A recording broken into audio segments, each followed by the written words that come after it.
This is the Cycling Over 60 podcast, Season 3, Episode 23, an epic India bike trip, and I'm your host, Tom Butler.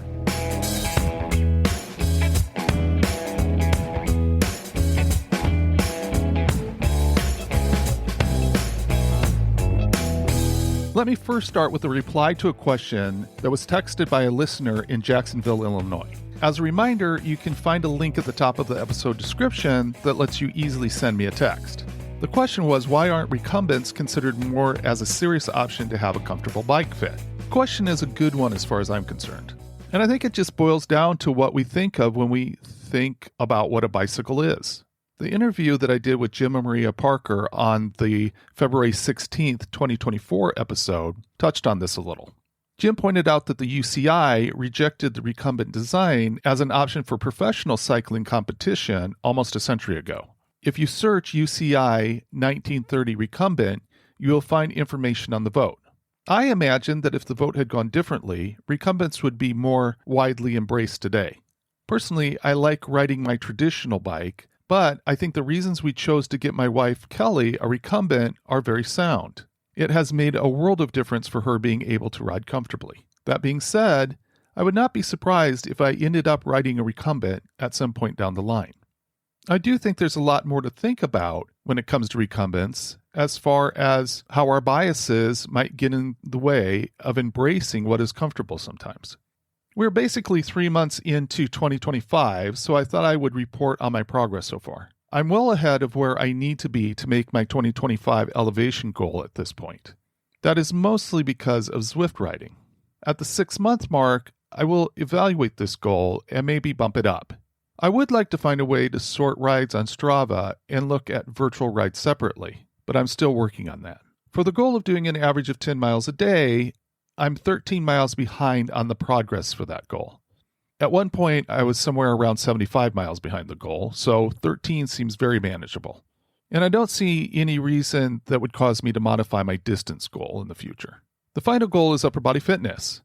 I currently have done 11 consecutive weeks of 2-week workouts each week. I'm still struggling with it, and several times I have put in a workout on Saturday night just to make sure that I get it in for the week. All in all, I'm pretty happy with my progress so far in that realm.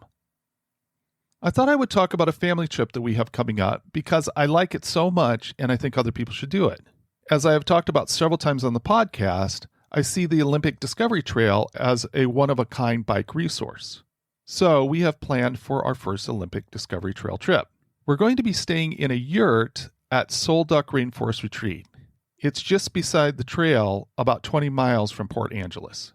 I found the yurt by searching on Airbnb for Lake Crescent. I was specifically looking for something as close to the trail as possible. We're going in April, and I think we'll enjoy the fact that the yurt is heated. We'll be close to Lake Crescent, but we won't be able to see the lake until we ride the trail. If you're somebody who likes to camp, there is a campground called Fairholme Camp that is part of the Olympic National Park. You can find it on recreation.gov. Fairholme is right on Lake Crescent. The summer season starts May 23rd, and I'm positive that Fairholme gets booked fast. So if you're interested, you should do some planning and book something just as soon as you can. We will ride 10 miles beside Lake Crescent on the trail and then turn around and head back to the yurt. You can extend the ride further. Port Angeles would be 34 miles from where we are staying, taking the Olympic Discovery Trail the whole way. Some of the route between Lake Crescent and Port Angeles is unpaved. When we're out there, I'm going to try to get a look at it just to see how rough the unpaved segments are. I'm hoping it's going to be a sunny day, which means that we'll take it slow and stop along the way so we can enjoy the lake. Or it might be really cool and we won't want to be out riding too long. But either way, I think 20 miles is going to be the right amount for this trip. One final bit of news, I did my first critical mass ride this week. I found it to be awesome and I look forward to doing it again. I was a little disappointed that there weren't more people there. I think there were about 50 riders and one dog in a trailer. That is good, but I think in order to really be noticed, we would need at least twice that many people. And I certainly think we could do that many in Seattle. The weather wasn't ideal, and it's a real possibility in the summer I could see a bigger turnout. I really enjoyed the riding we did and how well the whole thing was organized. But I do think in today's environment, We need to make as big of a statement as we can that a lot of people out here use the bicycle as a form of transportation on our roads.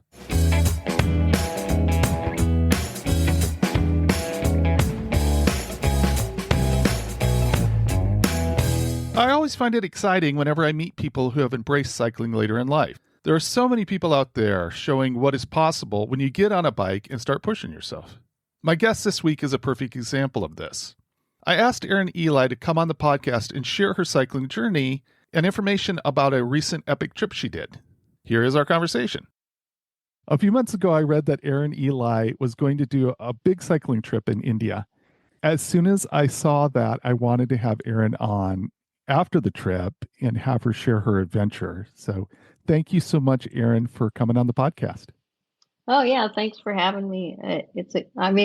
I've been listening to your podcast for a long time, so it's kind of exciting to be here. Well, not as exciting as to have you here. Before we get into the trip, tell me, what is your earliest memory of the bicycle? Well, I was thinking about that, and I was like, I know I rode a bicycle when I was a kid, but I don't really remember riding it very much. I wasn't a very bicycle person, I guess. I walked everywhere, I think.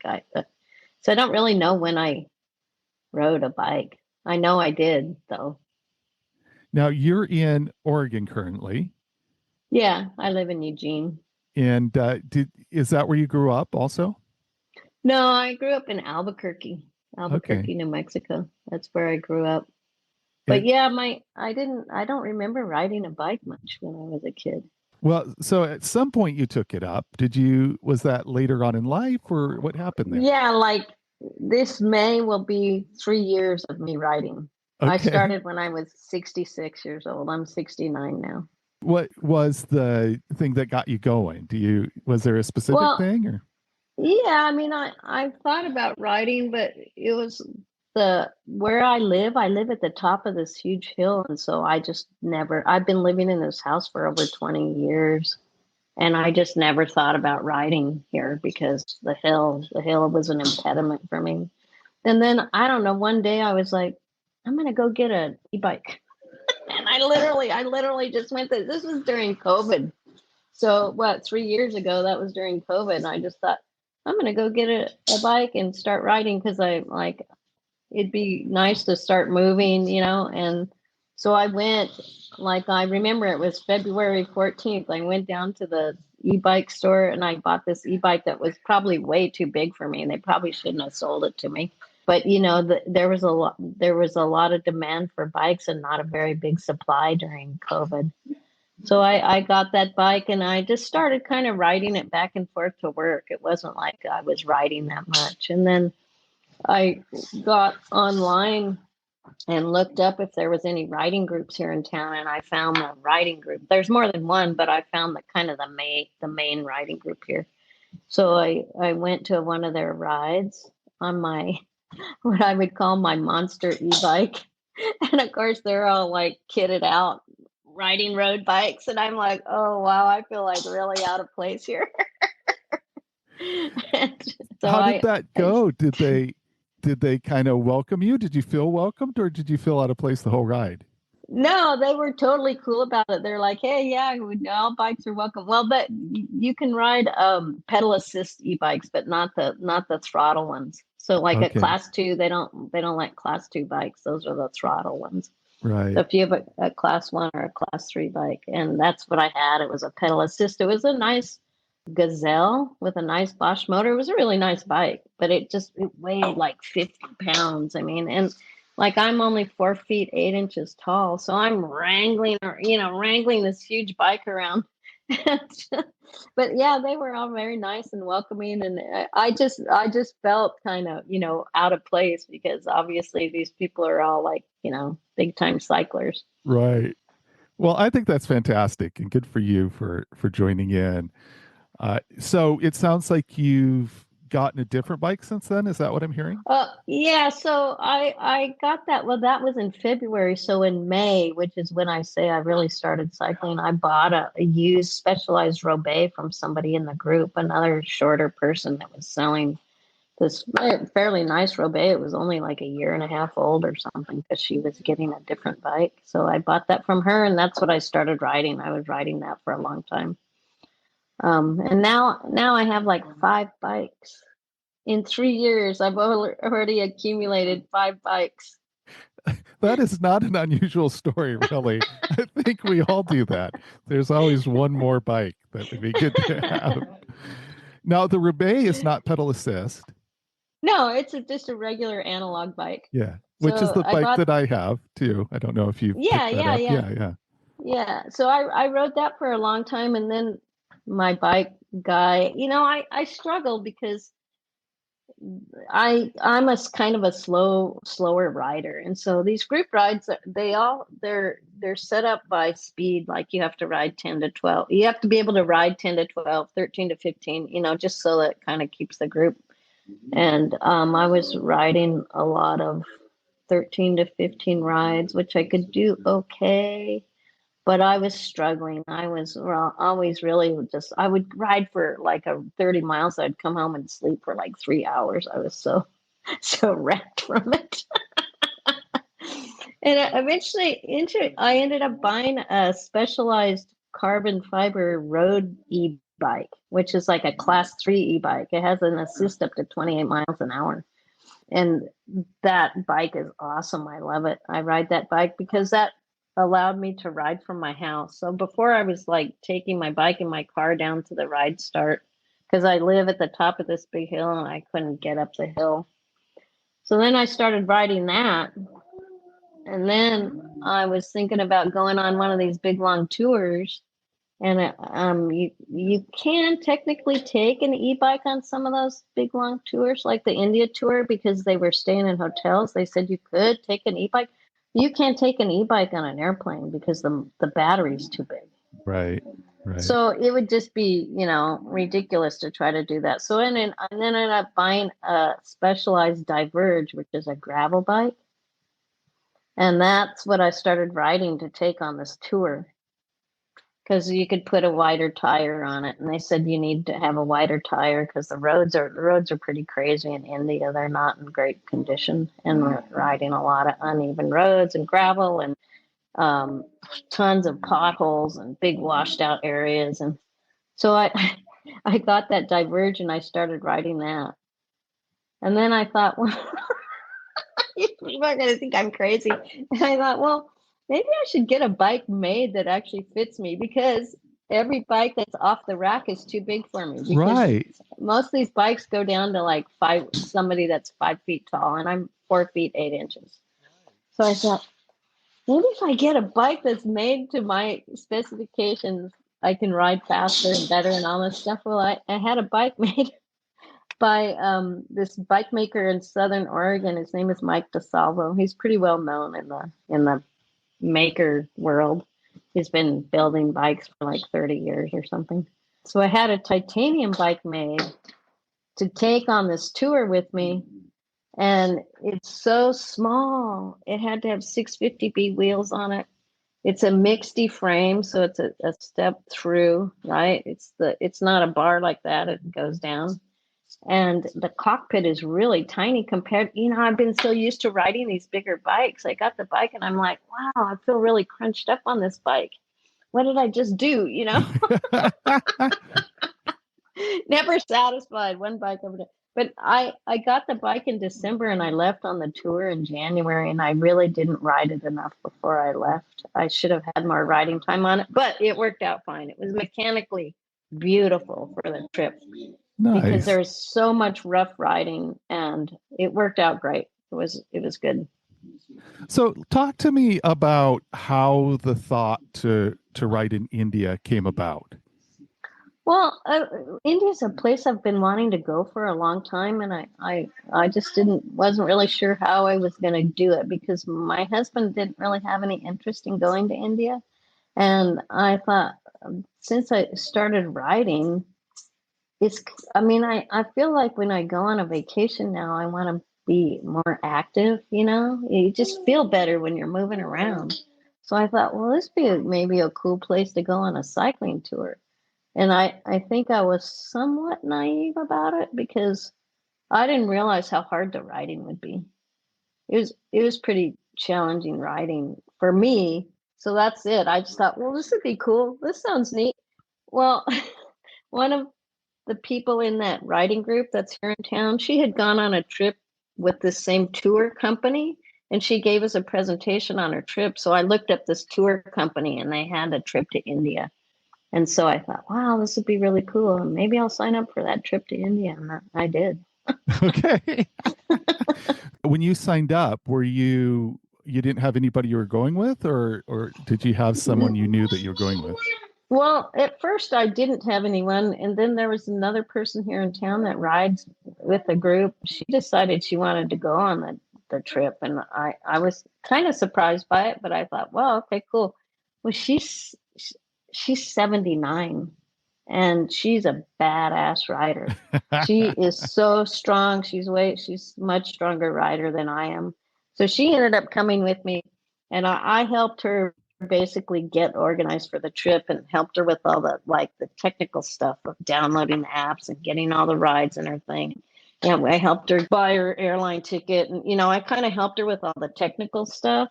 And she actually rode more of the tour than I did. She's a stronger rider than I am. Well, it's kind of And fun, isn't it? everybody on the tour trip was just like, whoa, she's such a badass. And she really is. She really is. She's just this tiny, tiny person. She doesn't, you wouldn't know. She rides this big, heavy touring bike and she just goes up hills. She's a climber. She can climb hills. Anyway, so that was cool. We rode together. I would say we rode together about the first week or longer, but then we kind of split off. And because I'm a slower rider, I ended up riding a lot by myself at the back of the group. And she was more near the front of the group, but she actually rides a lot by herself, and she kind of likes to ride that way. Where I'm on the other side, I'm more of a social rider, and I kind of like to ride with other people. So that was one of the challenging things that I had on that tour was I was spending a lot of time riding by myself all Hmm. day, but it still worked out. Well, I would have to say that I'm super impressed by you and your spirit of adventure. I need to just go, okay, I'm going to sign up for this trip. And the trip is it slated for 30 days or what? Well, What? it's a 39-day trip and 30 days riding with 9 days rest days that are interspersed. They put the rest days in these specific areas where there's really high historical scenery, things that you would Yeah. want to visit. Like there's forts or there's caves or there's something special where they put the rest days in. So you would ride like one week you'd ride 4 days and have a rest day. The next week you might ride 3 days and have two rest days, and then 5 days and one day. It's kind of mixed up like that. Well, I don't see it as really normal for someone to just on their own decide, I'm going to go do this. What is it about like your personality or your background that it sounds like you go for things? Well, I mean, kind of. I'm sort of a like I was kind of athletic growing up. I was sort of like a tomboy, I guess you could say. I was a swimmer. I swam competitively growing up. I ski raced. I was actually a forester by trade. I worked on the Willamette National Forest. I was on a hotshot firefighting crew. I used to fight fires in the summertime. That was a normal part of your job when you work for the Forest Service. And I don't know, I don't know, it just seemed like it just seemed like something that would be fun to do. Well, I would describe you as badass. I'm just going to say that right now. So, did you have any other options? Were you thinking about anywhere else, or was India pretty much on the only thing on your list? Well, that tour company has a lot of big tours. So their primary tour, the company is called TDA Global Cycling. They're based in Canada, but their legacy tour is called the Tour de Afrique, and it's a 100-day tour across Africa. Wow.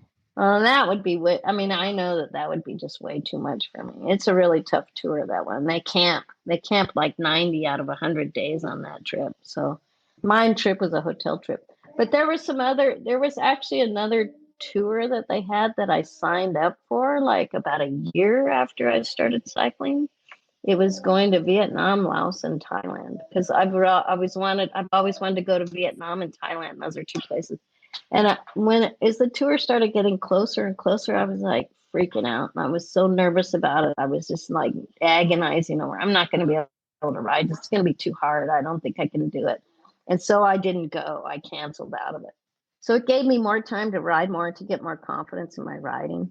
And so the India tour is offered every other year. So it was like, if I wanted to do India, I had to do it this year because it's not going to be offered again for 2 more years. So I'm actually already looking at another tour for 2026. That is one that's going to Vietnam, Thailand, Cambodia, Malaysia. And there's some people on the tour that I went on that are interested in doing that trip. So I might do that with them.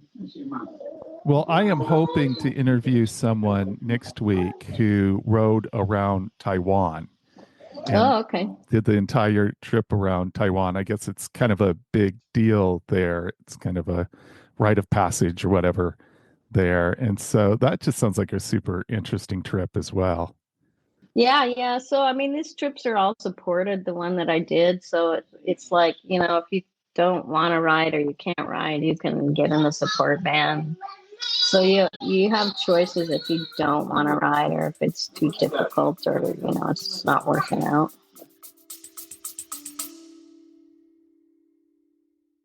Hey everyone, I'm briefly interrupting this episode to remind you that it is simple to have your opinion shape the Cycling Over 60 podcast. Look for a link at the top of the episode description that says send me a text message. When you tap the link, a text message box will open up and you can type something that will be sent directly to me. I look forward to reading all your thoughts, ideas, and suggestions for the show. Now back to the discussion.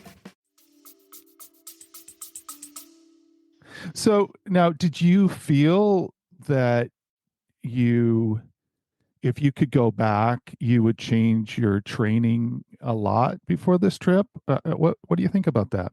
Well, maybe because I actually did quite a bit to prepare for this trip. I took a 4-month cycling class with a woman in the United Kingdom that she helps mature women with their cycling. And I learned more about cadence and fueling and, all the things that I don't really know that much about because I was kind of a relatively new cycler. And I spent 4 months training with her. And then I actually hired a personal trainer here in town that I went to twice a week. And he was actually an ex-triathlete, so he knows a lot about cycling. So I worked with him I started about 8 months before my trip. So did that 4-month cycling thing with her, and then I was using a personal trainer, and then I just had a riding schedule because one of the things I found out when I took that class with this woman was that I was overtraining. I wasn't giving myself enough recovery time because I was riding like 5 or 6 days a week before that. So once I started training with her, I cut my riding schedule down, but it was more like specific about some of the things I was doing because she put me on an indoor trainer 1 day a week, which I thought was really boring and I didn't like. And then I was riding two days outside, 2 or 3 days outside. I had to ride a lot more zone 2, which is challenging when I ride with a group. It was hard for me to keep my heart rate down enough because I'm constantly trying to catch up and stay up with everyone. So my e-bike was actually good for staying in more zone 2 when I rode with a group. It allowed me to keep my heart rate down because I could use the assist and it wasn't as hard to ride. I think that's an a really excellent point that people don't necessarily think about is that, you have the flexibility to dial things in with pedal assist, and it's not that, that it's easy going. It's you can like vary the resistance to what is right for you. Yeah, and you don't even need to turn on the bike. I mean, you don't need to have the motor on. I mean, like I can ride like 90% of the ride without the motor anyway. A lot of the rides that I do, I just do it because I need to keep up with the group sometimes. Yeah. Mostly it's hill climbing is my challenge. I'm not a good hill climber. I still struggle with that. It's like I hit a brick wall. I don't know what it's like. I come to the hill and it's just like, you know, I'm Yeah. going like, I do know. I know, but I look at other people and I see them going up the hill and it looks like they never miss a, their cadence is still good and they're still spinning. I'm like, how do they do this? I don't understand. I still can't do it. Yeah, I think there's a lot to understand about the way that muscles build as you're older and the way the energy is utilized as you're older. And I look at my legs and they seem to be muscular enough that I should be doing well, but Yeah. I think there's a lot of variety there. So, Right. Yeah. I mean, I'm strong. I know I'm strong because I can lift a lot of weight. I mean, when I started lifting, I was deadlifting on a trap bar, 315 pounds. I'm strong, but it doesn't translate to sending me up the hill the same way. I mean, like my friend Jackie, who I told you about, she's just this tiny person. She hardly weighs anything. And she just like, when I see her pedaling up the hill, I'm going like, how does she do that? yeah. She doesn't have a motor on her bike. She just seems to just like pedal away. But she has been riding for a long time too. I think that's one of those things that cycling over 60, I'm really interested in connecting with the people that know specifically, like as you get older, what's happening in your muscle fibers, in your muscle cells, and how can, and maybe part of it is just realizing, okay, I don't have the physiology that some of Right. these, because I get passed by 75-year-old women going up hills all the time when I'm out riding. And it's like, okay, I don't know what's going on there, but good for them. So, Right, right. Yeah. I try not to take it personally. I'm right. always at the back of the crowd, but sometimes it does get discouraging. I mean, I did write a blog about my trip, so I wrote every day while I was gone, and you can see. I mean, I wrote about it. I feel discouraged. I'm not riding as fast as everybody else. I'm at the back by myself, that kind of stuff. But I knew it was going to be like that. Yeah.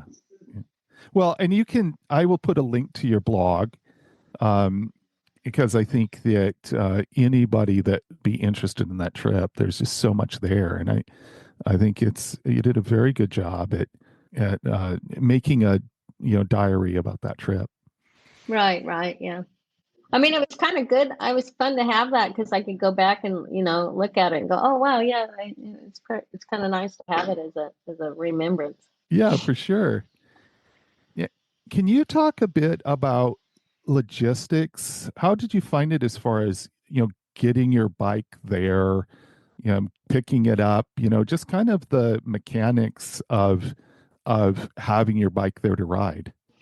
So on this tour, everybody brings their own bike, and you can't. It has to be packed in a cardboard box because they break all the boxes down. We're arriving in one city and we're departing to come home from another one, and they can't carry. There's like 22 people on the tour. They can't carry 20, hard box bike holders or whatever. So they required it had to be in a cardboard box. And actually, I'm not great mechanically with my bike, so I just had my bike shop break it down and box it up for me.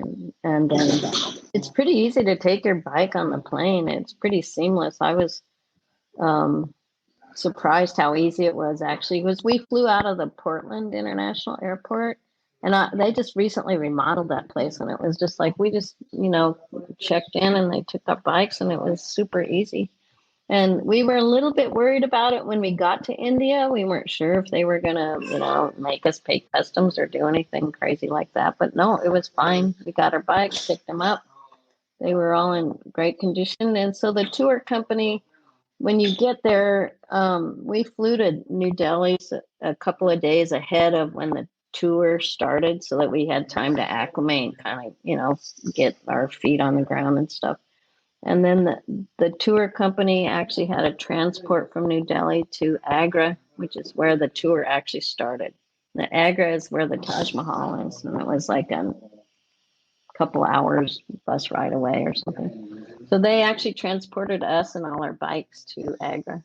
And then when we got there, they have a full-time tour mechanic on the trip who was awesome. And of course, all the tour leaders, they all know how to take bikes apart, put them back together. So everybody helped you. You could, a lot of people could do it themselves, or you could have them, help you put it together. So they helped with that. And they also at the end helped us break it down, rebox it. And they had all these boxes, with them. They, compressed them all and got them all back out. And it was actually pretty seamless. I was surprised how easy it went. Well, that's fantastic. I mean, that could, in my opinion, be a real hassle as part of the trip. Yeah. So to hear that it went so smooth, that's great. Yeah, we went to the airport super early, like 4 hours ahead of time, because we were worried about getting our bikes checked in. It was so easy, we didn't even need to worry about it.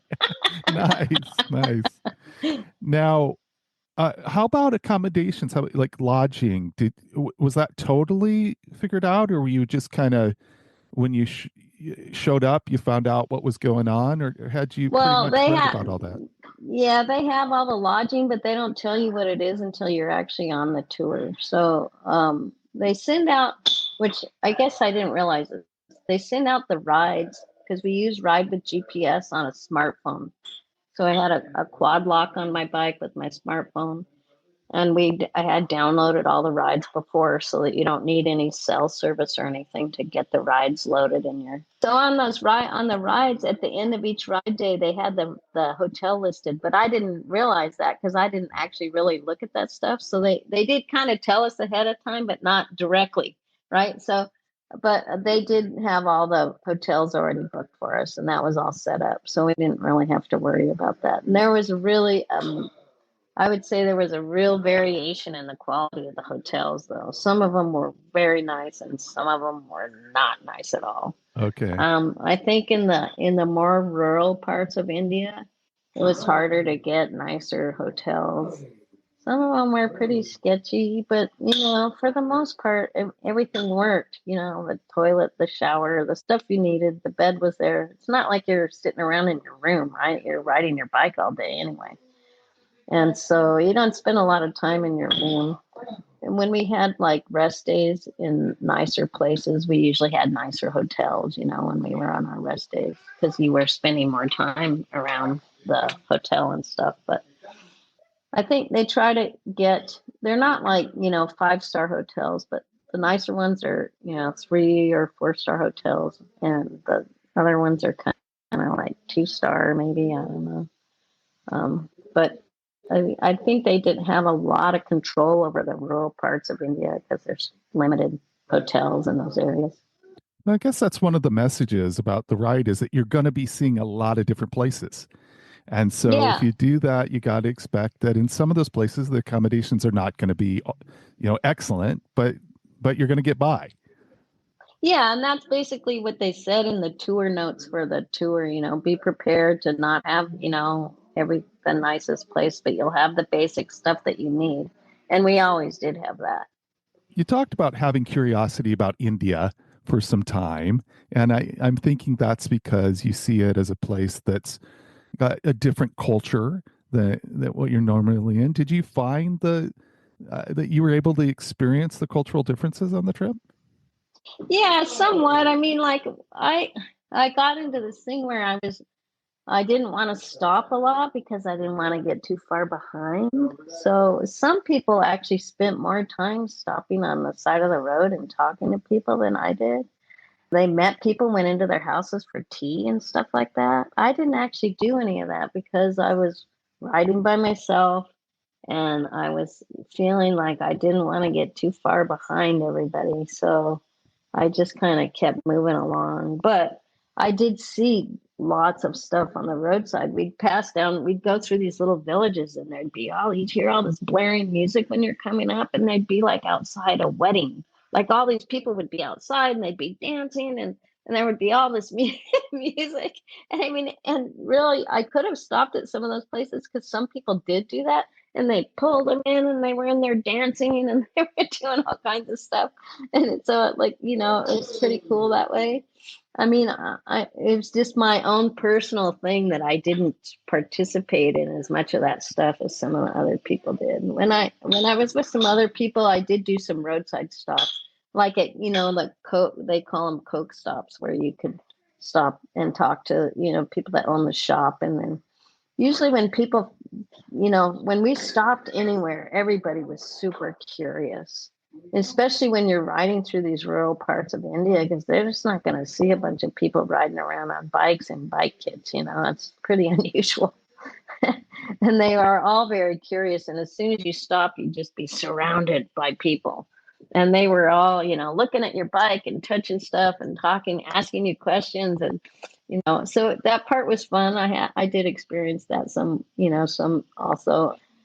Yeah, there's just so much to look at. This is why on the trip rating for their trips, they have one of the ratings is far out factor. And on this trip, they said it's like, 5 of 5 far out factor, because there's just so much going on. There's so much traffic and buses and people and, just animals everywhere, and dogs and cows all over. How about in the evenings? Did they organize stuff in the evenings a lot, or how did Not that work? really. Usually what we did was everybody rode. We usually got done by around 2 or 3 in the afternoon, and mostly people would work on their bikes every day. So at the end of every day, there was an hour where you could meet with the bike mechanic and an hour with the medic. They had these set times that you could meet with them. And almost everybody every day would look their bike over, if they lube their chain, clean the bike, because your bikes are getting pretty dirty, it's dusty, and it can be. So I think we mostly did that, and then we might kind of sit around together and talk and have a beer or something, and then we'd have dinner, and then everybody would go to bed, and then we'd start all over the next day. So we spent more time together doing things on our rest days. And on those rest days, there was sort of a group of us. There was one guy that was kind of the leader, and he would always like, okay, let's, do you guys want to go see this? And he would set up all these tours for us, and to go see the forts, or the, special, the Ellora caves, or, we'd get these guided tours. And so every single rest day, I did something like that. I definitely took advantage of all the historical sites and things like that we could do on our rest days. Oh, that really sounds interesting. I mean, it draws me in, just that thought of being able to see those places. That's great. Oh yeah, some of those places are just so amazing. Just the history. I mean, it just you just look at these, like the Ellora caves, which is one of the Hindu cave areas that we went to, and there was the Hindu and Buddhist and kind of all mixed together. But it's like going to the pyramids or something. You just look at this and go like, how did they build all this stuff? Before they had all this modern equipment, and everything is so massive, and all this big structures and carvings, and just it was just amazing. It really was. There's so much history in India. It's just everywhere. Now, is there some interaction you had, or some site that you visited that you think really will stand out to you as you remember the trip?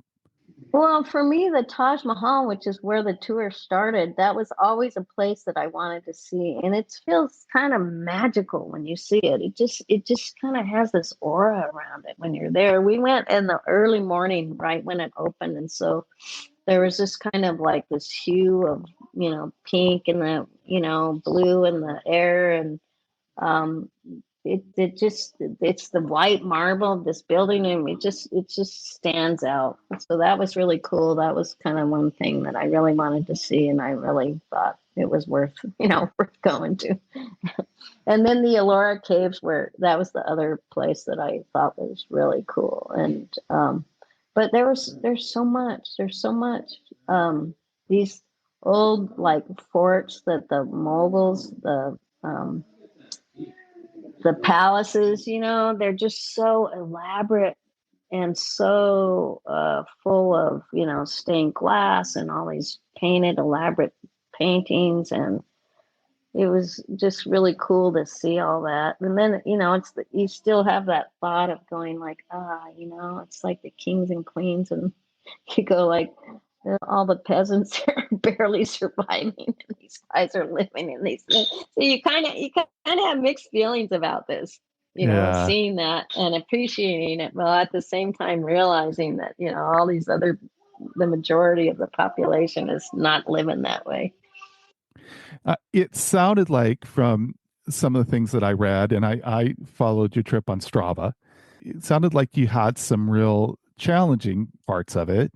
And so I'm wondering if you could talk about that. What did you find physically challenging about it? Well, in the first couple of weeks, it was pretty good because we were sort of in the northern part of, like mid to northern part of India, in the state of Rajasthan, and it wasn't that hot yet. But once we started going south down the coast, it started to get really hot, and so it was like in the mid 90s, and sometimes up to 100 degrees. And I just really struggled riding in that. So a lot of those days I rode like half the day. I would ride in the morning and then not ride the afternoon. And some of those days I didn't ride at all because I knew there was just going to be too much climbing for me. And I was just like, I'm not enjoying this. I'm not going to ride today. And I mean, I felt kind of guilty about that. But at the same time, I just went, I'm still good. I'm still going on all the rest days and seeing all this other stuff that I want to see. So I just put it in my head that this isn't only about the cycling part of the trip, and I'm just going to let it be the way it is.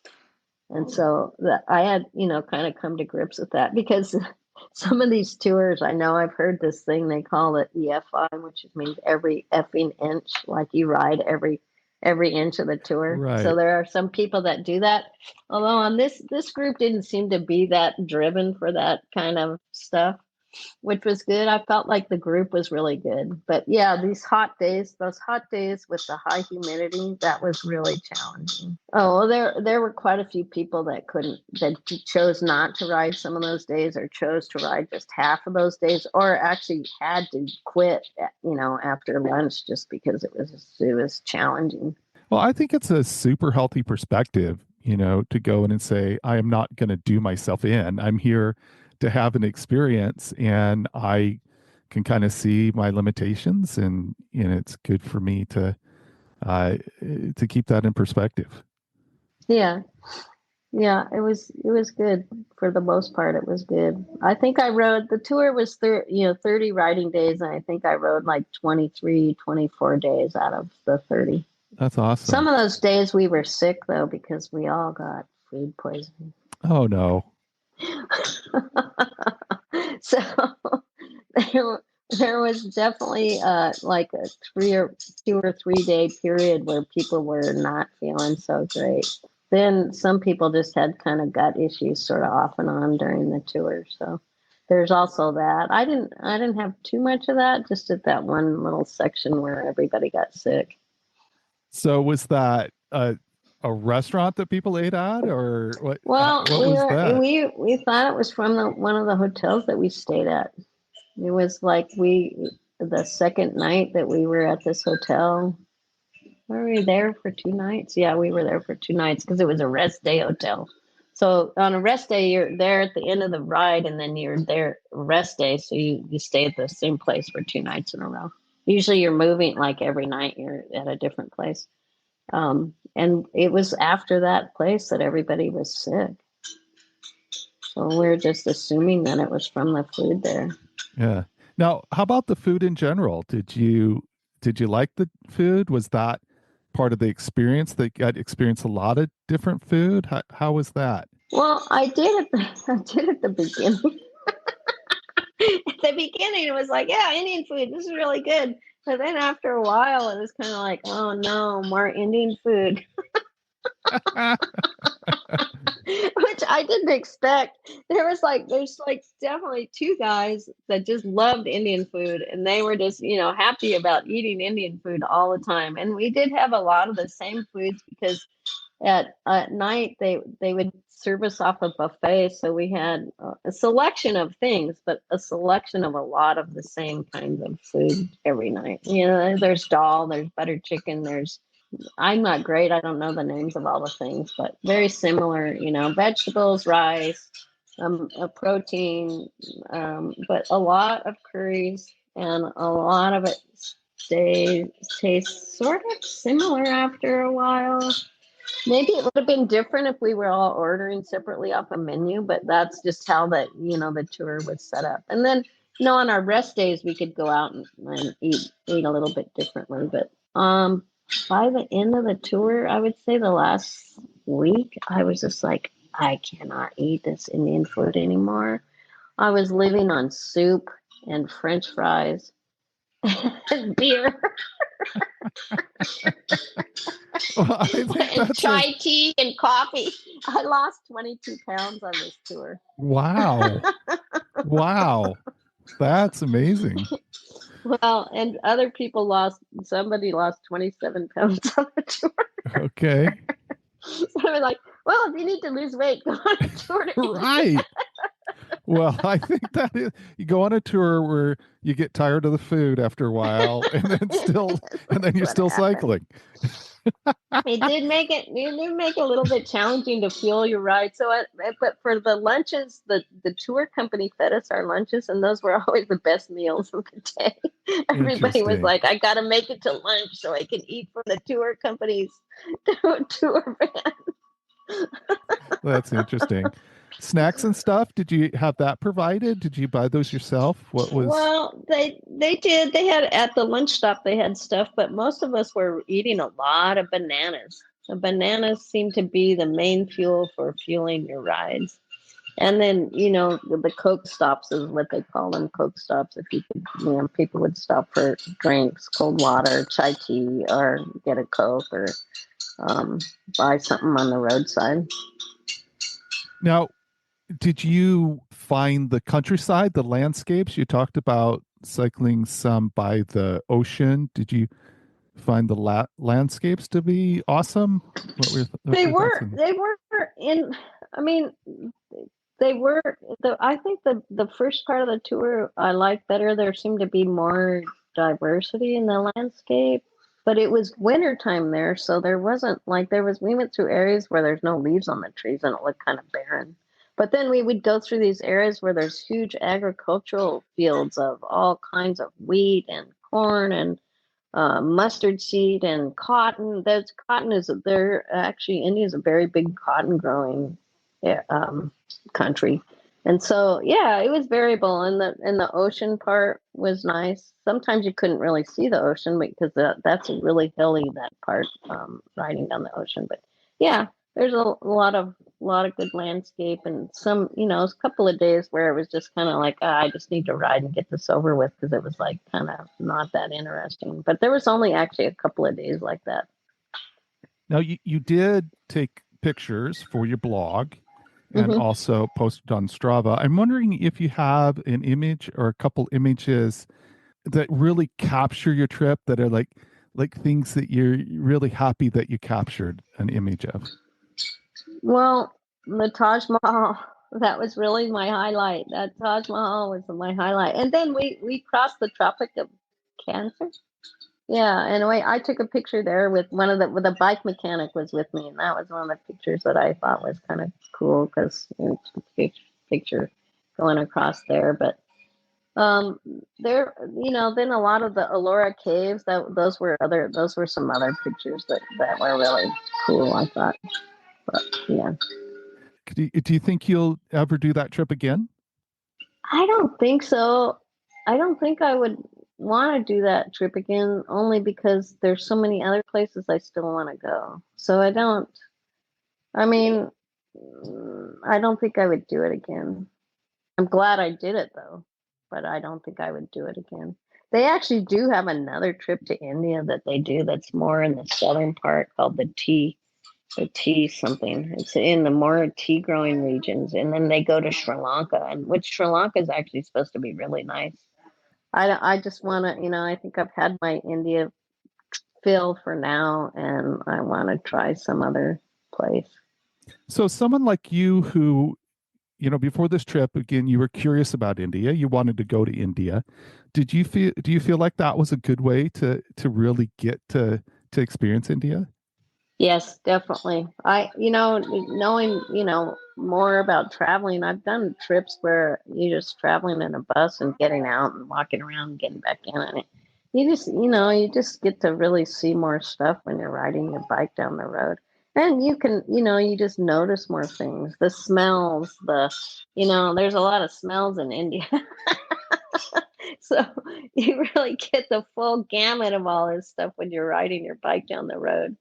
I mean, I guess one of the things that I was sort of surprised about was that the air pollution really never cleared up.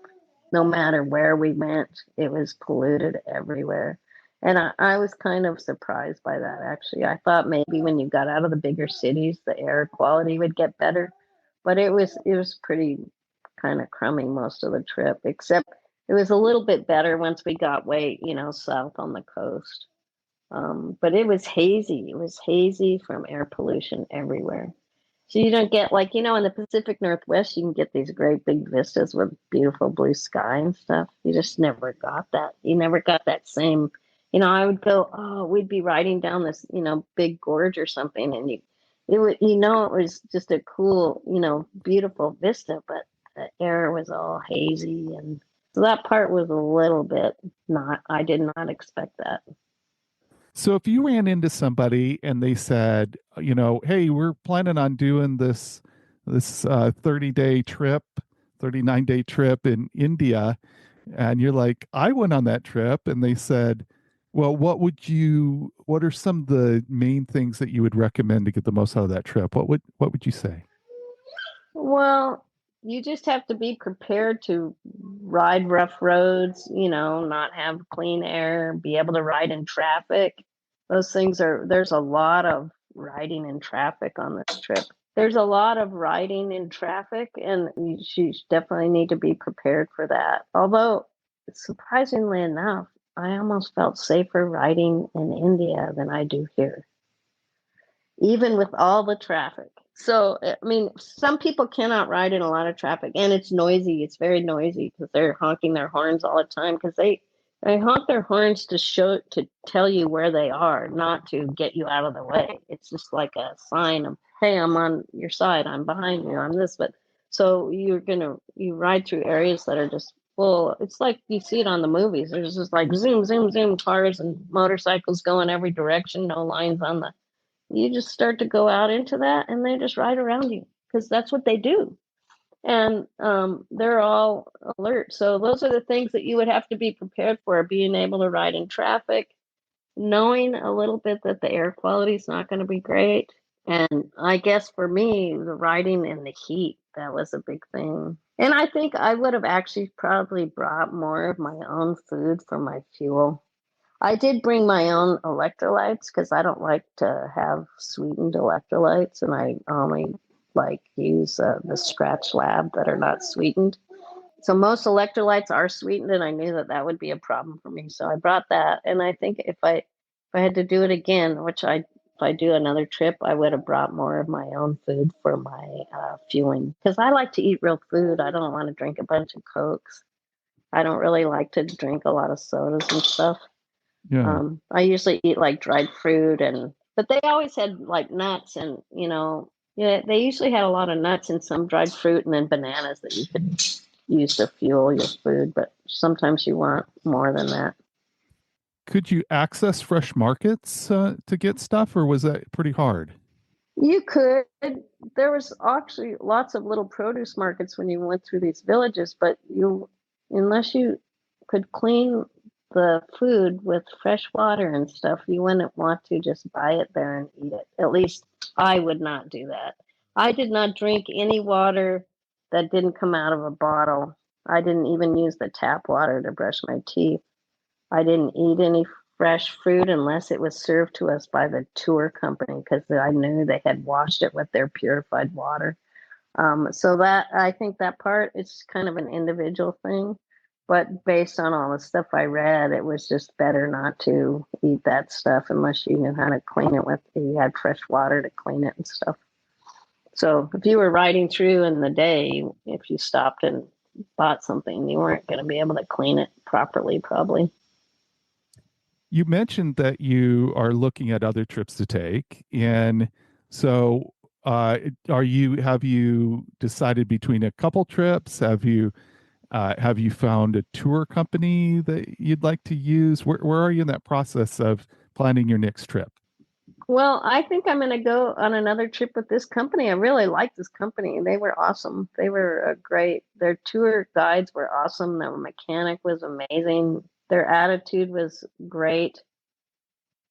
They were super flexible. I mean, like when everybody got sick, they had to hire more cars to transport people because their tour, the vans that they drive, they're like Sprinter vans, but they can only hold like 4 or 5 people. Plus, in the back is full of gear and food things and bicycles, and so they were really flexible. And I never felt any pressure or anything. If you didn't want to ride, they were like, okay, they were really good, easy to work with, very flexible, and they're just really experienced at this. This tour company's been around for like 25 or 30 years or something. So they have a good reputation. Courteous people, friendly people, the ride leaders. Yes, all of them were great. Very, and also encouraging too, like there was one day where I was riding and I was like, I have to get off my bike. I can't get it. There was like this hairpin turn. I could see it coming, and there was this big bus coming down the other direction. I was like, I'm not going to try to ride that. I'm getting off my bike. And the guy, I was in the back, so the sweeper was behind me, and so I got off my bike, and I was just like, now I'm going uphill. I can't get going again on my bike. I'm going to have to keep walking. And he was like, okay, why don't you let me push your bike for you? And I'm feeling so embarrassed. I'm like, no, I can push my own bike. But I'm like, I'm sorry, I can't get back on my bike and ride up the hill because I can't get started.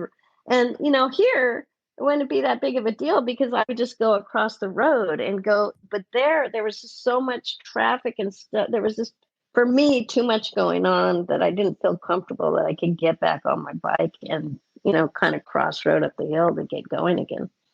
So it was super sweet, super nice. I think I probably walked like maybe a half a mile just to get up to a place where I could get back on my bike.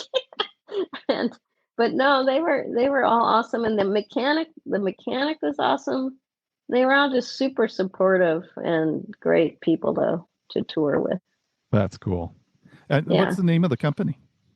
it's called TDA Global, like Tom David G Green, Tom David Green, TDA Global Cycling, and they're based in Canada. I will put a link to the website in the show notes if anybody wants to check them Yeah, out. so I mean, they do mostly these big extended tour trips, extended day tours. Like most companies don't do these long tours. They do like, 6, 7 days, maybe 2 weeks, but most of their tours, I think all their tours are at least 30 days.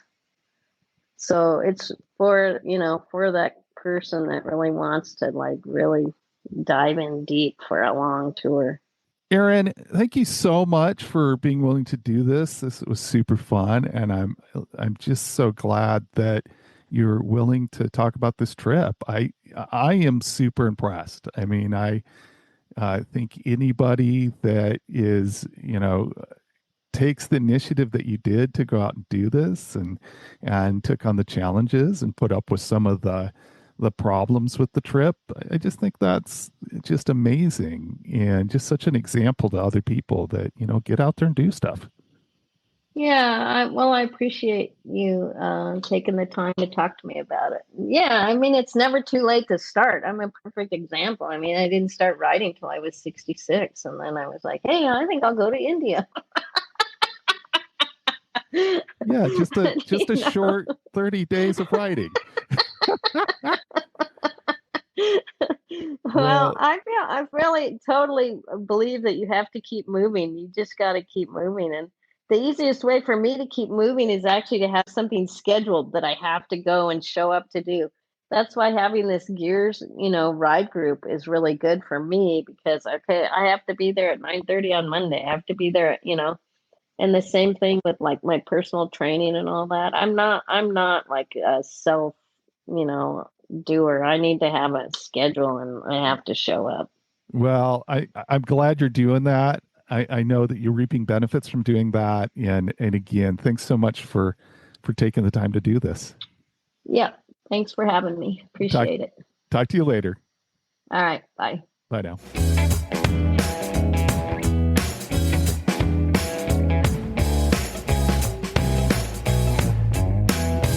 It is so awesome to hear from someone like Erin. I love how she embraces new cycling experiences. And I'm so glad to hear that the gear group in Eugene, Oregon embraced her when she first showed up. There are a couple of episode ideas that came out of that conversation. One is that I would like to get Erin's frame builder on and have him share his story. And another is I would like to get on an Amtrak train with my bike and go meet some cyclists in Eugene. The train and bike combo is intriguing to me. So whether you are out and about on your bike in some new country or just in your hometown, I hope you are discovering new ways to enjoy cycling and finding people to share good times with. And remember, age is just a gear change.